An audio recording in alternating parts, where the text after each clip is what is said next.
sudah bergumul juga. Saya tahu gembala Bapak Ibu semua, ya, Pak Didi ini pasti ngerti, pasti nangkap visi yang lebih besar lagi. Amin. Ya, dari 29 tahun ini Tuhan Yesus memulai pelayanannya di usia 30 ya, Pak. Nah, ini pasti ada visi yang besar yang Tuhan kasih, dan kami ingin berawal dari langkah kecil, dari seorang Monik yang biasa-biasa dan seorang Bapak Gembala, Pendeta Didi.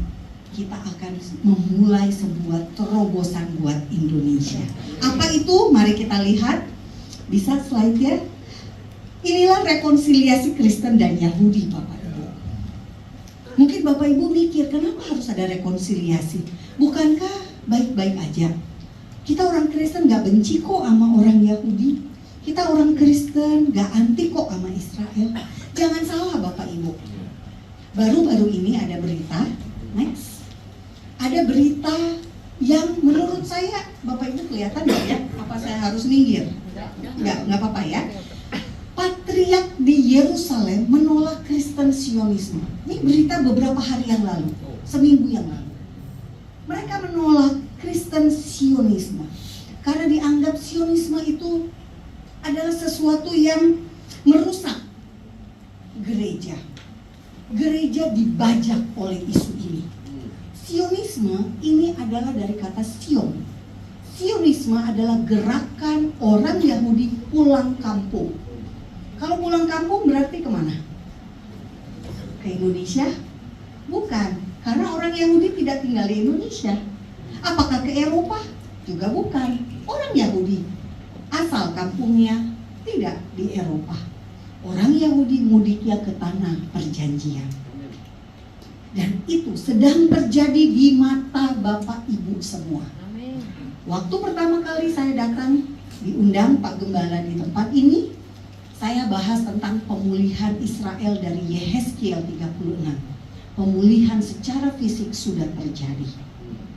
Dan kita melihatnya. Bapak Ibu yang lahir di tahun 1945, tahun 1940-an pasti mendengar ketika Israel lahir kembali tahun 1948. Tapi saya yang lahir tahun 70-an belum mendengar. Tapi kita melihat sekarang nubuat itu sudah terjadi. Tuhan Yesus bicara tentang pohon ara yang bertunas dan sudah terjadi. Dan kita sekarang menyaksikan gelombang Sionisme, gelombang orang-orang Yahudi pulang kampung ke Sion. Sion di mana? Yerusalem. Sion adalah nama bukit di Yerusalem. Sion juga merujuk dari nama lain dari Yerusalem, Bapak Ibu. Jadi kalau orang Kristen anti Sionisme, berarti orang Kristen yang tidak baca Alkitab. Karena apa? Karena Tuhan memulangkan orang Yahudi kembali ke tanah perjanjian agar Sakaria 12 ayat 10 terjadi. Pencurahan Roh Kudus akan terjadi di Yerusalem kembali. Dan mereka akan melihat kepada Dia yang telah mereka tikam. Siapa yang telah ditikam lambungnya? Yesus. Jadi Bapak Ibu, kita tidak menolak Sionisme. Saya di Indonesia menyatakan diri saya sebagai Kristen Sionis. Karena apa? Itu Alkitabiah. Dan puji Tuhan Bapak Ibu, selama ini saya bertemu dengan banyak sekali orang-orang yang juga Kristen Sionis dari bangsa-bangsa. Mereka orang-orang yang luar biasa dalam iman. Dan saya belajar banyak dari mereka. Bapak Ibu, selain dari berita baru ini ya, Patriark Yerusalem menolak Kristen Sionisme, kita melihat juga Dewan Gereja Dunia. Dewan Gereja Dunia menolak bukan Sionisme, tapi menolak Israel. Ini adalah berita dari Juli 2022. Mereka menganggap Israel menjajah Yudea, Samaria, dan Yerusalem Timur. Alkitab kita menyebutkan Yudea. Yesus lahir ketika Herodes menjadi raja Yudea. Bagaimana bisa Dewan Gereja Dunia mengatakan Israel menjajah Yudea? Tanah kelahiran dari Yesus. Karena Yesus orang Yehuda, dari suku Yehuda. Suku Yehuda. Sukunya Raja Daud, sukunya Yesus. Tanahnya, daerah dari kerajaan Israel ketika pecah jadi dua. Israel utara ibu kotanya Samaria, Israel selatan atau Yehuda ibu kotanya Yerusalem. Yehuda disebut Yudea, Latinnya, bahasa Romawinya Yudea. Alkitab yang dibaca Dewan Gereja Dunia berbeda mungkin dengan Alkitab yang Bapak Ibu baca. Kita lihat di Juli 2022, ternyata Juli 2025 saat ada konferensi Dewan Gereja Dunia masih sama Bapak Ibu. Dikatakan Israel harus mengakhiri apartheid. Apartheid itu adalah politik pemisahan berdasarkan ras. Ini juga informasi yang salah Bapak Ibu. Di Israel ada 2 juta orang Arab Palestina, 8 juta orang Yahudi yang menjadi warga negara Israel. Total populasinya 10 juta. Bagaimana bisa apartheid jika ada 2 partai Arab di Knesset, di parlemen Israel? Bagaimana bisa dikatakan Israel menjajah wilayahnya sendiri? Dulu ada kerajaan Israel Bapak Ibu. Kecuali dulu gak ada kerajaan Israel ya, kita maklum. Tapi dulu ada kerajaan Israel. Ada Raja Saul, Daud, Salomo, dan raja-raja yang lain. Baik raja yang jahat maupun raja yang baik. Jadi saya sekali lagi menyayangkan ada Dewan Gereja Dunia yang tidak mengerti isi Alkitabnya sendiri. Dan kita lihat di 2 Tesalonika 2 Bapak Ibu, ayat 11 sampai 12, mari kita baca sama-sama, 1, 2, 3. Dan itulah sebabnya Elohim mendatangkan kesesatan atas mereka yang menyebabkan mereka percaya akan dusta, supaya dihukum semua orang yang tidak percaya akan kebenaran dan yang suka kejahatan. Palestina saat ini masih berada dalam situasi konflik dengan Israel.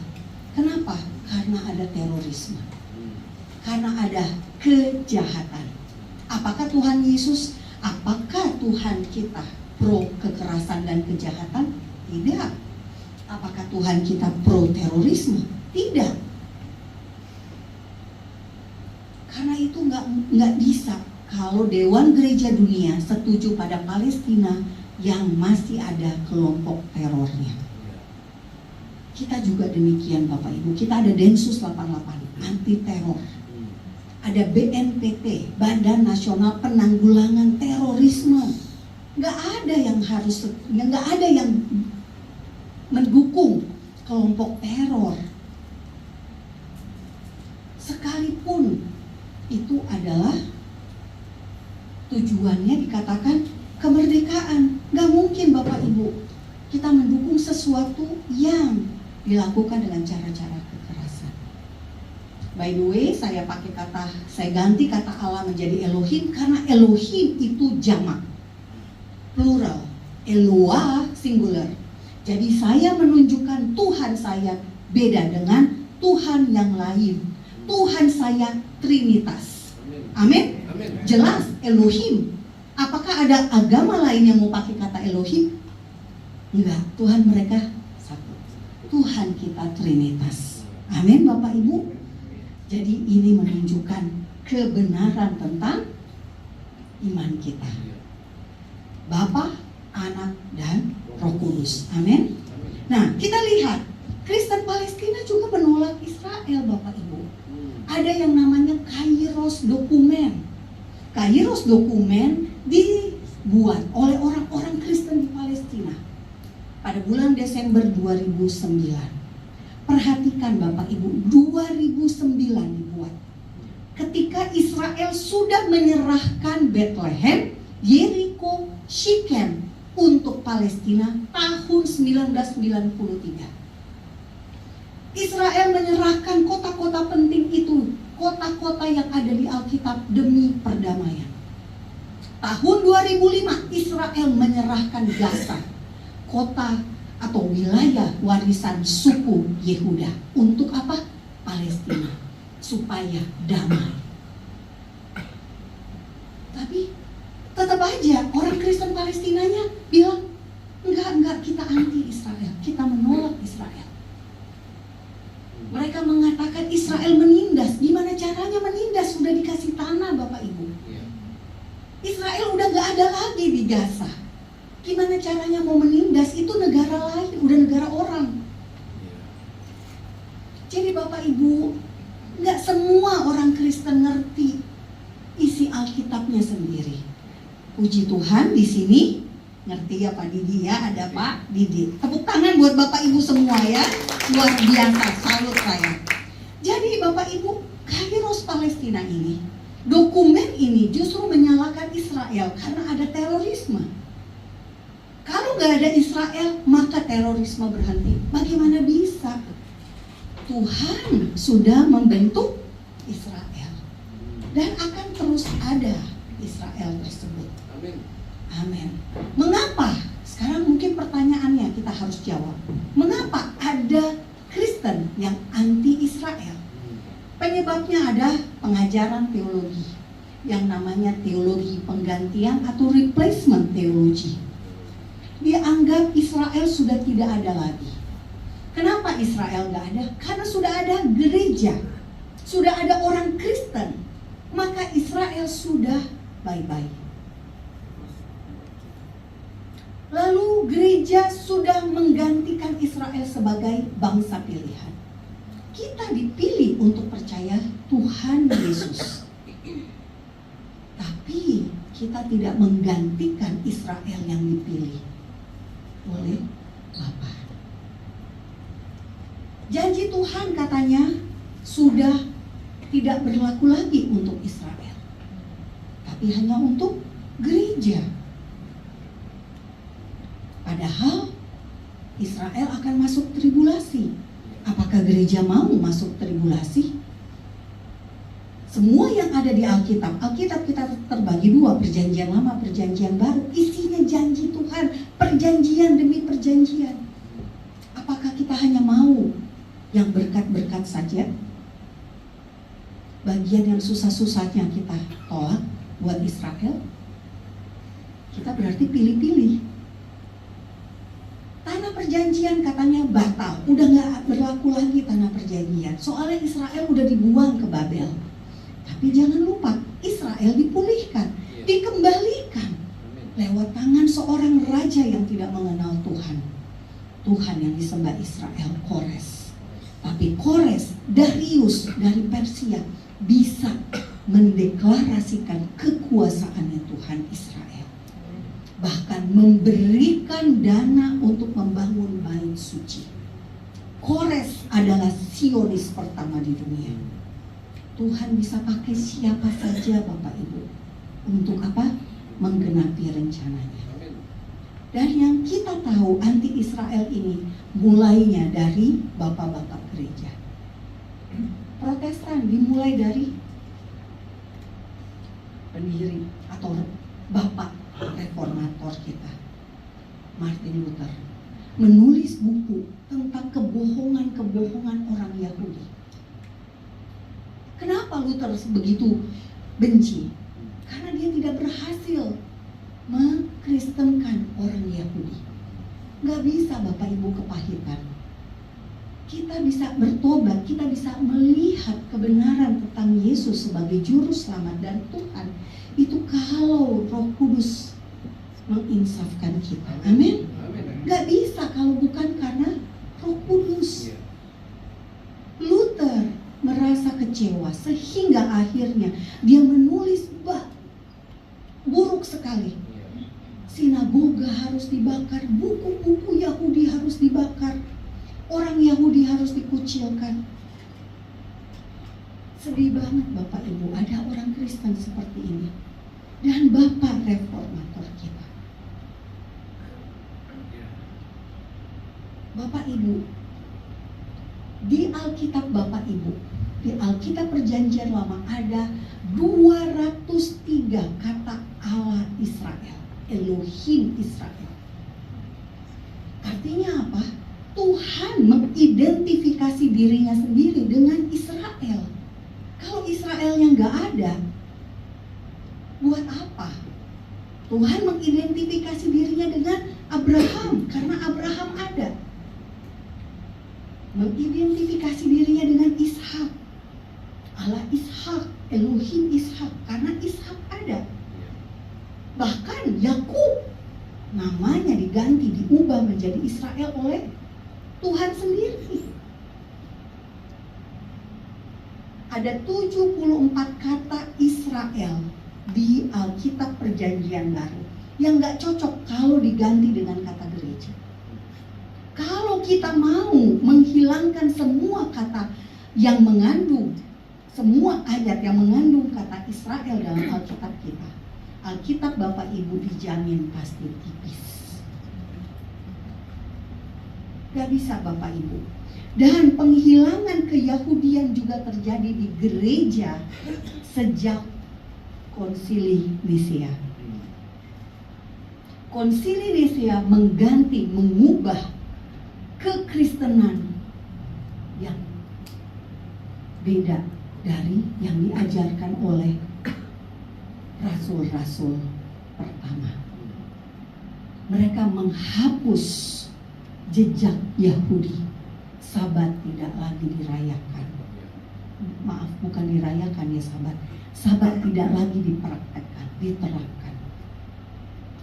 Hari Paskah diubah menjadi hari kebangkitan Yesus. Hari kematian Yesus adalah Paskah, karena Yesus sebagai domba Paskah. Namun Konsili Nikea ya bacanya, Konsili Nikea mengubahnya menjadi hari Jumat Agung yang tidak ada di Alkitab Bapak Ibu semua. Hari raya ditetapkan oleh Tuhan sendiri di Imamat 23. Ada 7 hari raya Yahudi yang harus digenapi oleh Tuhan Yesus sendiri. Dan Tuhan Yesus sudah menggenapi 4 hari raya. 3 hari raya belum terjadi, akan terjadi. Kita nggak bisa bahas tema ini lebih rinci, tapi intinya adalah mengubah ketetapan dan waktu. Itu tidak alkitabiah. Dan kita lihat Bapak Ibu, sampai hari ini kita masih baca di Roma. Kita lihat Bapak Ibu, Roma 9 ayat 4-5. Roma ini makna cartanya orang Kristen, undang-undang dasarnya orang Kristen. Menurut Merlin Hickey, saya pernah ikut seminarnya tentang menemukan Yesus dalam setiap kitab. Dan dia sebut Roma, bahkan Merlin Hickey hafal seluruh kitab Roma. Karena dia bilang ini makna cartanya kekristenan. Dan di sini di Roma 9 ayat 4-5 dikatakan, sebab mereka adalah orang Israel. Mereka telah diangkat menjadi anak. Mereka telah menerima kemuliaan dan perjanjian-perjanjian dan hukum Taurat dan ibadah dan janji-janji. Jadi kita nggak bisa menggantikan Israel. Replacement teologi jatuh atau gagal dengan adanya Roma 9 ayat 4-5 ini.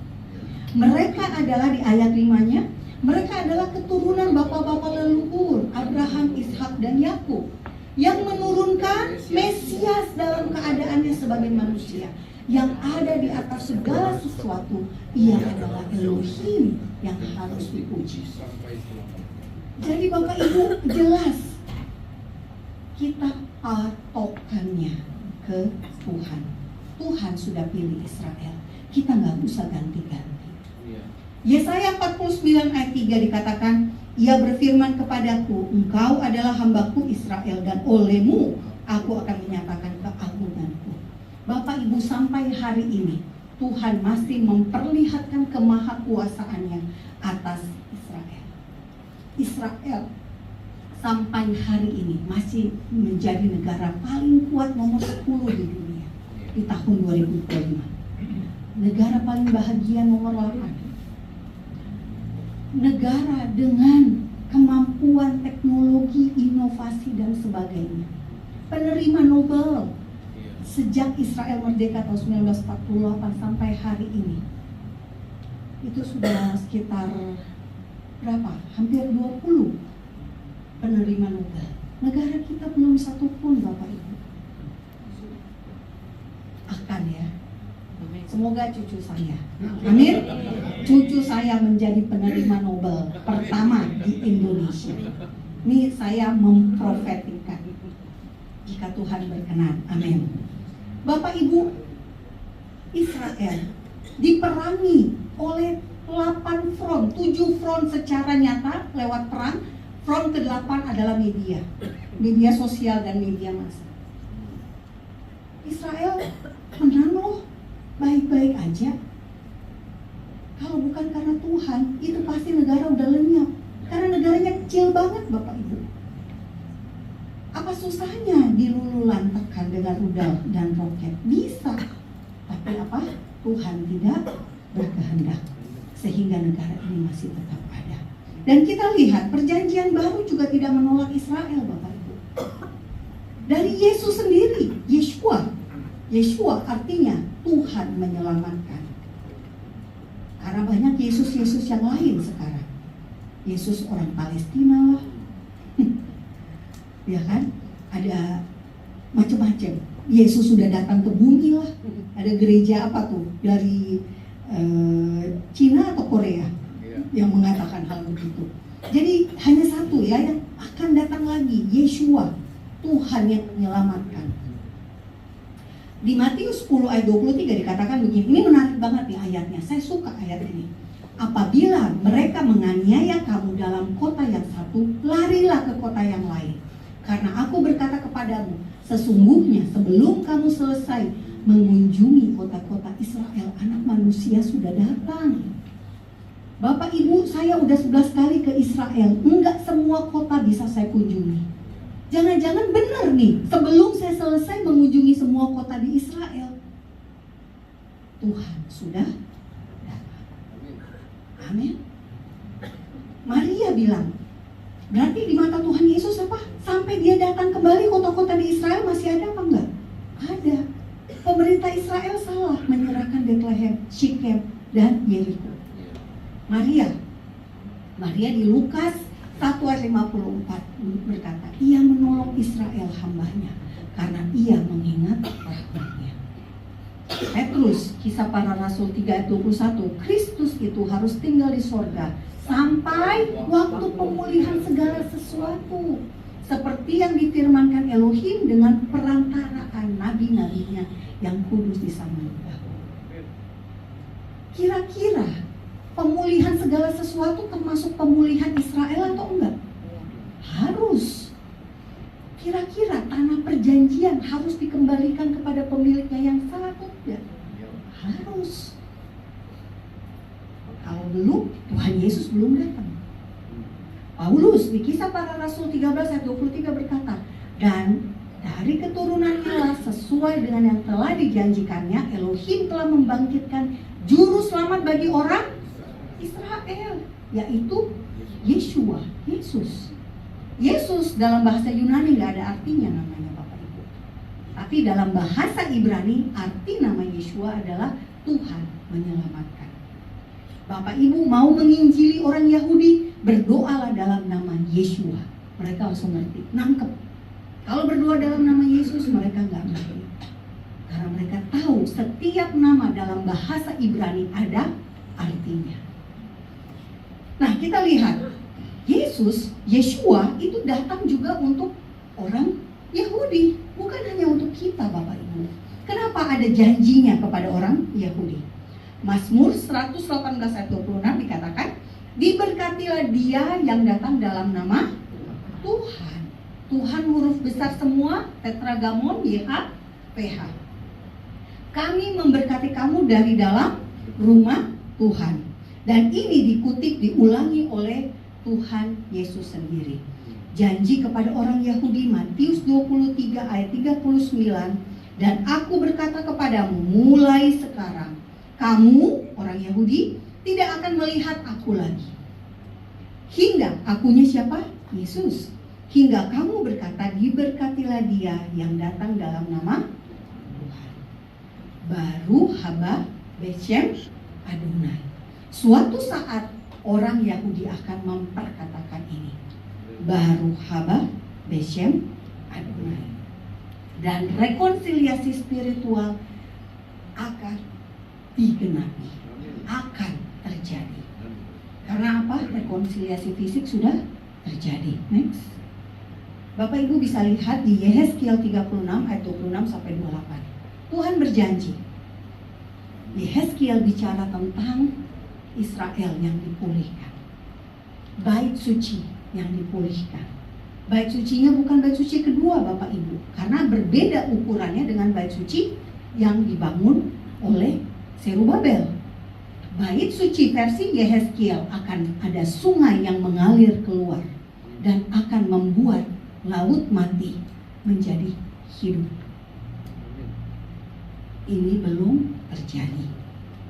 Jadi masih akan ada bait suci versi Yehezkiel. Kita lihat Yehezkiel 36 ayat 26 sampai 28. Kamu akan kuberikan hati yang baru dan roh yang baru di dalam batinmu, dan aku akan menjauhkan dari tubuhmu hati yang keras dan kuberikan kepadamu hati yang taat. Rohku akan kuberikan diam di dalam batinmu. Bapak Ibu perhatikan, di perjanjian lama roh Tuhan itu hinggap di manusia, tidak berdiam di dalam batin. Baru terjadi setelah Pentakosta, pencurahan Roh Kudus.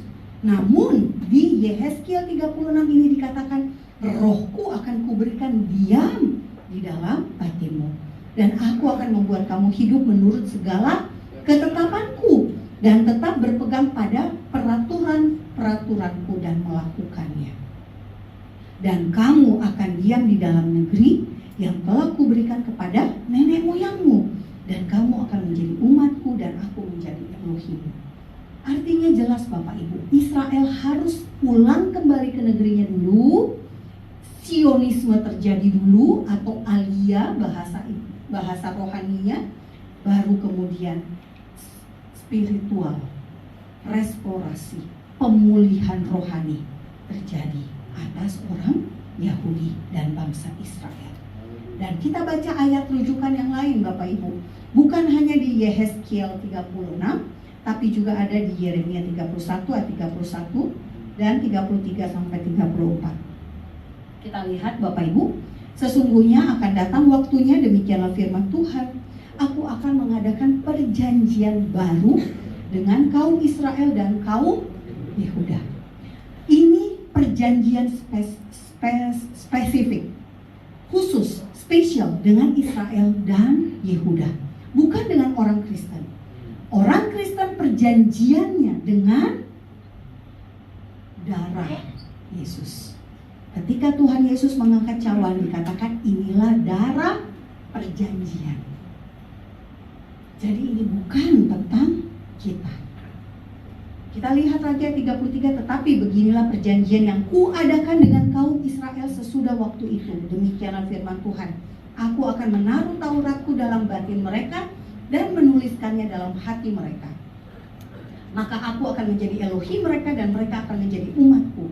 Dan tidak usah lagi orang mengajar sesamanya atau mengajar saudaranya dengan mengatakan, kenalilah Tuhan, sebab mereka semua besar kecil akan mengenal aku. Demikianlah firman Tuhan, sebab aku akan mengampuni kesalahan mereka dan tidak lagi mengingat dosa-dosa mereka. Bapak Ibu, Nabi Yeremia adalah nabi yang berbicara tentang kejatuhan Yerusalem, keruntuhan bait suci. Nabi Yeremia bernubuat tentang kedatangan Babel, Babilonia.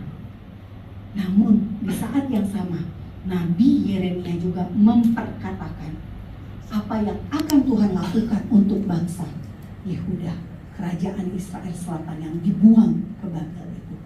Tuhan akan memulihkan. Bahkan bukan hanya Yehuda, tapi Israel Utara. Jadi 10 suku gak hilang Bapak Ibu, sama-sama dipulihkan. Nabi Yehezkiel berbicara ketika ia ada di Babel. Dia dibuang ke Babel. Tuhan mengulangi janjinya kepada Yeremia. Jadi Yeremia dulu baru Yehezkiel, dengan janji yang sama, pemulihan spiritual dan pemulihan fisik. Nah, apakah kita lihat janji Tuhan ini ada di perjanjian baru? Ada Bapak Ibu, persis sama. Kita lihat di Ibrani 8 ayat 8 sampai 12. Sebab ia menegur mereka ketika ia berkata, sesungguhnya akan datang waktunya, demikianlah firman Tuhan, aku akan mengadakan perjanjian baru dengan kaum Israel dan dengan kaum Yehuda. Bukan seperti perjanjian yang telah kuadakan dengan nenek moyang mereka pada waktu aku memegang tangan mereka untuk membawa mereka keluar dari tanah Mesir. Sebab mereka tidak setia kepada perjanjianku yang dulu ini, dan aku menolak mereka. Demikian firman Tuhan. Maka inilah perjanjian yang kuadakan dengan kaum Israel setelah waktu itu. Setelah waktu apa? Setelah mereka ditolak. Demikianlah firman Tuhan. Aku akan menaruh hukumku dalam akal budi mereka dan menuliskannya dalam hati mereka. Maka aku akan menjadi Elohim mereka dan mereka akan menjadi umatku. Dan mereka tidak akan mengajar lagi sesama warganya atau sesama saudaranya dengan mengatakan, kenalah Tuhan.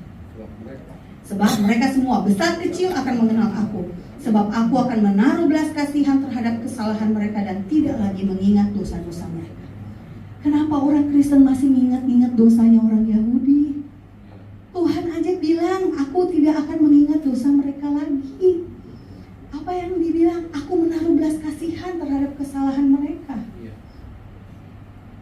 Paham maksud saya ya Bapak Ibu? Tuhan aja sudah tidak mengingat dosa orang Yahudi, dosa bangsa Israel. Kenapa kita masih sibuk mengingat dosa orang Yahudi? Nah, mungkin pertanyaan Bapak Ibu, iya tapi kan orang Yahudi belum percaya kepada Yesus. Kita lihat, mengapa orang Yahudi belum percaya kepada Yeshua? Yohanes 12 ayat 40. Ia telah membutakan mata dan mendegilkan hati mereka. Ini perkataan Tuhan Yesus sendiri. Supaya mereka jangan melihat dengan mata dan menanggap dengan hati, lalu berbalik, sehingga aku menyembuhkan mereka. Jadi apa yang terjadi? Tuhan sendiri yang telah membutakan mata mereka, sehingga mereka tidak mengerti kebenaran di masa Yesus. Dan 2 Korintus 3 ayat 14-15 berkata, tetapi pikiran mereka telah menjadi tumpul, sebab sampai pada hari ini selubung itu masih tetap menyelubungi mereka, jika mereka membaca perjanjian lama itu tanpa disingkapkan. Karena hanya Kristus saja yang dapat menyingkapkannya. Bahkan sampai pada hari ini, setiap kali mereka membaca kitab Musa, ada selubung yang menutupi hati mereka. Sampai hari ini, setiap Sabat orang Yahudi membaca kitab Torah dan Haftarah, kitab para nabi. Namun ada selubung. Siapa yang taruh selubung? Tuhan sendiri. Ayat ini tidak berlaku untuk non-Yahudi. Jadi Bapak Ibu jangan ada alasan saya tidak melakukan amanat agung karena masih ada selubung di orang itu. Enggak. Sebab yang Bapak Injili itu nggak baca perjanjian lama loh. Jangan salah ya. Ini berlaku hanya untuk yang baca perjanjian lama dan membaca kitab Musa, Kejadian, Keluaran, Imaman, Bilangan, Ulangan. Lalu kapan restorasi spiritual itu terjadi? Menurut Roma 11 ayat 25 dan 26, sebab saudara-saudara supaya kamu jangan menganggap dirimu pandai, aku mau agar kamu mengetahui rahasia ini. Sebagian dari Israel telah menjadi tegar sampai jumlah yang penuh dari bangsa-bangsa lain telah masuk. Kita spesial Bapak Ibu, karena kita ditempatkan Tuhan, kita lahir di bangsa Indonesia. yang jumlah penduduknya 283 juta orang per 2026. Berapa banyak yang belum percaya? Jutaan, ratusan juta. Sampai jumlah yang penuh dari bangsa Indonesia telah masuk, baru orang Israel menjadi Kristen juga. Namun saat ini di Israel sudah sekitar 50.000 orang Yahudi menjadi Kristen, dengan gereja atau kehilat 54 kehilat. Lumayan Bapak Ibu, 54. Dikatakan dengan jalan demikian seluruh Israel akan diselamatkan, seperti ada tertulis, dari Sion akan datang penebus, ia akan menyingkirkan segala kefasikan daripada Yakub atau Israel. Jadi lakukan amanat agung. Ini tahun penuaian, baru Israel akan selamat juga. Sakaria 12 ayat 10, inilah pencurahan yang kita tunggu-tunggu. Aku akan mencurahkan roh pengasihan dan roh permohonan atas keluarga Daud dan atas penduduk Yerusalem, dan mereka akan memandang kepada dia yang telah mereka tikal, dan akan meratapi dia seperti orang meratapi anak tunggal, dan akan menangisi dia dengan pedih seperti orang menangisi anak sulung. Jadi orang Yahudi harus kembali ke Sion, ke Yerusalem. Jadi tidak bisa kita tidak menjadi Kristen Zionis, gitu ya Bapak Ibu. Nyambungnya ke ayat ini soalnya. Nah, kita lihat mengapa Kristen perlu rekonsiliasi dengan Israel. Ini hadiah ulang tahunnya buat Pak Gembala ya, untuk visi. Dimulai dari leader, gitu ya. Efesus 2 dulu nih Bapak Ibu, kita baca. Mari baca sama-sama. 1, 2, 3. Bahwa waktu itu kamu tanpa Kristus tidak termasuk kewargaan Israel, dan tidak mendapat bagian dalam ketentuan-ketentuan yang dijanjikan, tanpa pengharapan dan tanpa Elohim di dalam dunia. Tetapi sekarang di dalam Kristus Yesus, kamu yang dahulu jauh sudah menjadi dekat oleh darah Kristus. Amin.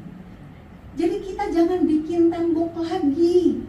Jangan seperti Kairos Palestina, jangan seperti Patriark Yerusalem, jangan seperti Dewan Gereja, mohon maaf, yang anggota Dewan Gereja Dunia. Efesus 2 ayat 19-20. Kita baca lagi. 1, 2, 3. Demikianlah kamu bukan lagi orang asing dan pendatang, melainkan kawan sewarga dari orang-orang kudus dan anggota-anggota keluarga Elohim, yang dibangun di atas dasar para rasul dan para nabi, dengan Kristus sebagai Kristus Yesus sebagai batu penjuru. Maaf, typonya banyak. Efesus 3 ayat 16, 1, 2, 3. Bahwa orang-orang bukan Yahudi karena berita Injil turut menjadi ahli-ahli waris dan anggota-anggota tubuh dan peserta dalam janji yang diberikan dalam Kristus Yesus. Kita bukan orang Yahudi, tapi kita juga menjadi ahli waris.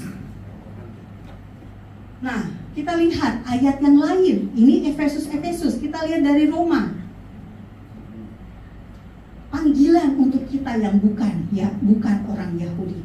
Roma 9 ayat 24 sampai 25. Yaitu kita yang dipanggil bukan hanya dari antara orang Yahudi, tetapi juga dari bangsa-bangsa lain. Kita Bapak Ibu dari bangsa Indonesia dipanggil juga, seperti yang difirmankannya juga dalam kitab Nabi Hosea.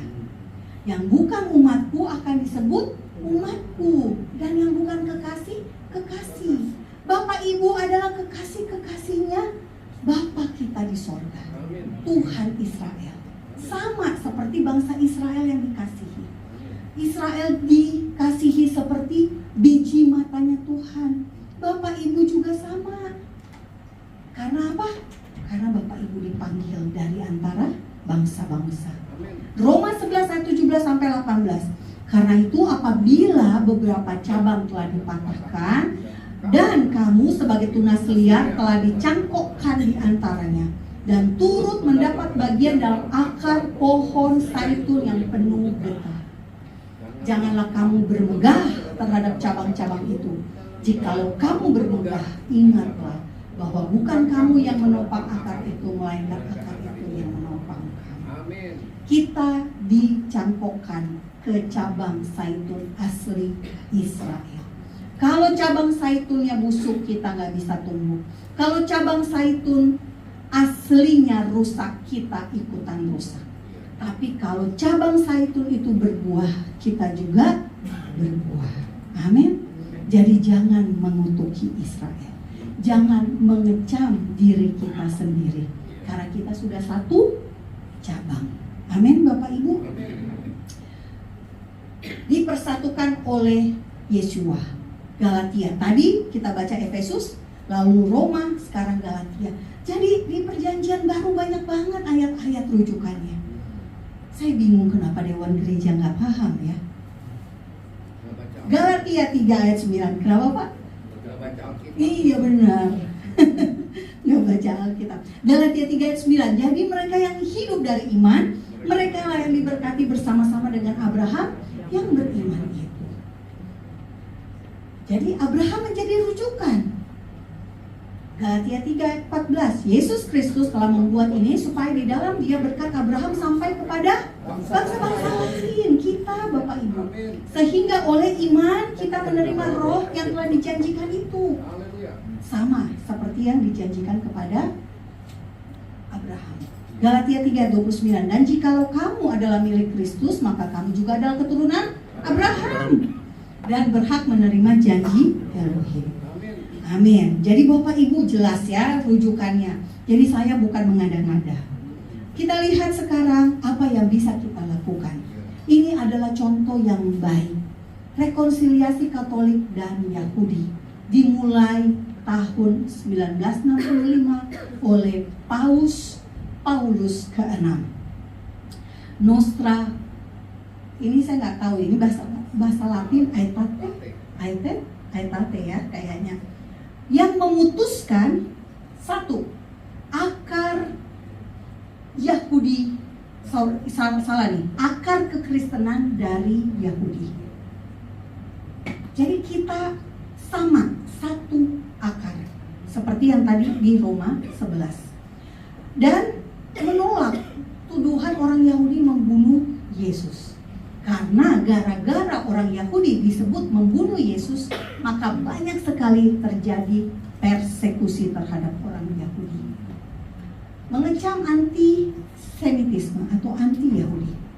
Menegaskan perjanjian kekal Elohim dengan umat Yahudi sehingga menolak teologi separatis. Pemisahan yang dilakukan oleh konsili Nikea.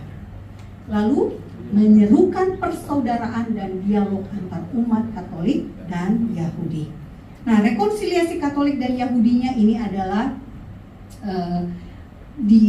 dipertegas kembali gitu ya oleh Yohanes Paulus kedua di 12 Maret 2000. Dia menyatakan secara terbuka memohon pengampunan Tuhan atas dosa dan kesalahan umat Katolik sepanjang sejarah, termasuk ketika Holocaust, termasuk kesalahan yang dilakukan terhadap orang Yahudi saat Holocaust. Nah, jadi Bapak Ibu, Paulus kedua datang ke Yerusalem, menjangkau, mengajak rekonsiliasi dan meminta maaf secara terbuka. Lalu juga kita lihat fotonya ada Paus berikutnya, Paus Fransiskus ya, ini yang dibawanya maksud saya, yang sebelah ini. Belum, masih yang sebelumnya. Nah ini dia cium tangan orang Yahudi tahun 2014 dan mereka berdoa. Di sebelah kiri bawah gambarnya berdoa di sinagoga. Jadi ada hal-hal baik positif yang dilakukan. Kita harus mengikuti hal-hal yang positif. Lalu rekonsiliasi Protestan dan Yahudi. Ini juga sudah dilakukan Bapak Ibu.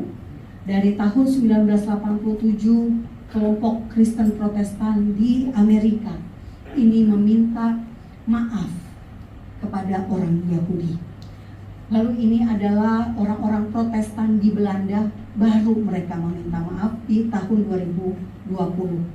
Lalu ada Lutheran Gereja Martin Luther. Ternyata mereka juga di Amerika, mereka minta maaf juga di tahun 1993. Bahkan ada satu PDF ya tentang studi dokumen untuk memperbaharui hubungan antara Yahudi dan Kristen Protestan. Ini PDF yang bisa di-download. Bapak Ibu tinggal ketik aja Hope for the Future dan dari The Lutheran World Federation. Jadi ini ada hal-hal yang positif Bapak Ibu.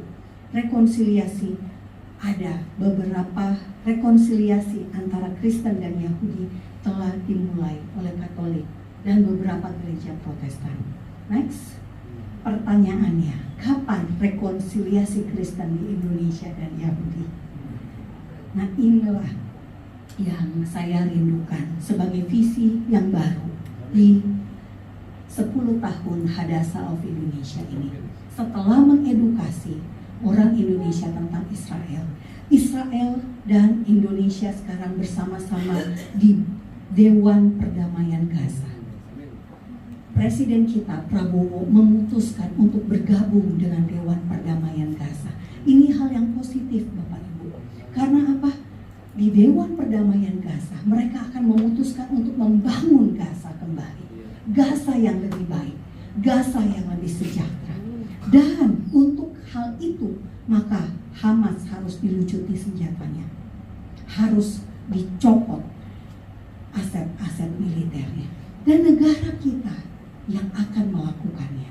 Tentara Nasional Indonesia akan ditempatkan di perbatasan antara Israel dan Gaza. Ini berkat buat Indonesia. Karena apa? Ketika Indonesia memberkati Israel, Tuhannya Israel akan memberkati kita. Janji Tuhan tetap sama, ya dan amin. Janji Tuhan yang sama juga berlaku buat Bapak Ibu semua. Amin. Dan saya percaya gereja GBI Cinere bisa menangkap visi ini. Meskipun mungkin tidak seluruh Kristen di Indonesia akan ikut serta, namun melakukan hal awal, hal pertama itu bisa membawa rombongan yang lebih besar lagi untuk kemuliaan nama Tuhan, bukan untuk kemuliaan kita pribadi. Amin Bapak Ibu. Mari kita satu dalam doa. Bapa, terima kasih. Kami mau Tuhan untuk menjadi berkat bagi Indonesia. Kami Kristen di Indonesia, kami mau rekonsiliasi dengan orang Yahudi, dengan bangsa Israel. Ampuni kami Tuhan, jika selama ini bangsa Indonesia mengutuki bangsa Israel. Ampuni pemimpin-pemimpin negara kami. Kami berdiri untuk bangsa kami Indonesia. Biarlah Tuhan Engkau berbelas kasih untuk bangsa kami. Biarlah Tuhan Engkau memberikan rahmat-Mu, kasih karunia-Mu Tuhan, sehingga bangsa kami menjadi bangsa domba. Bangsa kami menerima lawatan-Mu Tuhan. Bangsa kami Tuhan, Engkau bisa pakai untuk menjadi berkat.